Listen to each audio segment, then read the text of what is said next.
60 жыл бирге түтүн булаткан ардактуу үй бүлө 5 баланы татыктуу тарбиялап, баарына жогорку билим берип коомго кошту.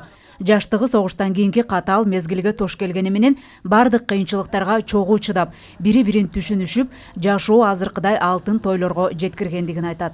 Экөө тең райкомдун жогорку кызматтарында иштеген, бири жетекчи, экинчиси бухгалтер болуп, үй бүлөсүнөн сырткары элге да татыктуу кызмат кылып, ардактуу пенсия курагына келди.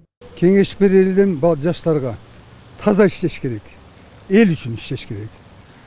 Мына ушунча сүрдүм мен, мына 82'ye келип калдым. Мен колумдан келишинче экономист болуп иштедим, комсомолдо иштедим. Мен кеңеш берет элем, ойлонуп туруп үйлөнгүлө. Бирок үй бүлө бузулбасын. Балдар, ошого балдар көбүрөөк көңүл бурса. Үйлөнүп атканда эле ойлонуп, терең ойлонуп, келечегин ойлонуп туруп, жеңил мүнөз болбой, ошо өзүнүн теңин таап алып, ошолор менен жакшы баш куруш керек да. Кыйынчылыкка да, башкага да бизде канча кыйынчылыктар болду. Жаштар чыдамдуу болгула. Ушу 60 жыл бирге жашаган убакта кыйынчылыктар болду. Квартира жок, мындай кийим кечебиз деле жок, бирок жакшынакай иштеп, балдарды багып, ким качын билгизбей иштеп жүрдүк.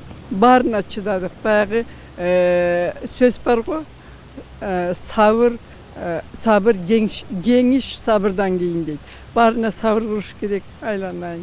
7 жылдан бери өлкөдө узак убакыттан бери бирге жашаган түгөйлөрдү чогултуп, аларга сый-урмат көрсөтүү жөрөлгөсү өтүп келет. Азыркы жаштарга үлгү көрсөтүү максатында чогуу жашаган ардагерлерге жыл сайын сый-урмат болот. Жаш муунга үлгү боло турган 50дөн ашыын бирге жашаган үлгүлүү үй бүлөлөрдү 7 региондон чогултуп бүгүн дагы жасап отурабыз. Бул долбоордун максаты эмне? Максаты ушул күнүгө мына ушу бакыт өргөсүндө 100дөн ашуун жаштарыбыз үйлөнүп атат. Республика боюнча 200дөн ашуун бактылуу үй бүлө курулуп атат. Бирок ошол 50 жыл, 60 жыл бирге жашаганга биздин жаштарыбызга үлгү болсун деги эле үй бүлө институтун бекемдөө максатындагы иш чарабыз. Облустарда үлгүлүү үй бүлөлөрдүн катарын толуктаган 6 жуп келип, кайрадан бакыт үйүндө 60 жыл мурдагыдай шаан шөкөт менен бири-бирине шакек тагынып жаштыгын эстеди. Ар биринин артындагы оор түйүшкө карабай, сый-урматы чексиз. Жыл сайын өлкөдө ушундай узак бактылуу жашоого 3000ден ашык үй бүлө никеге турушат.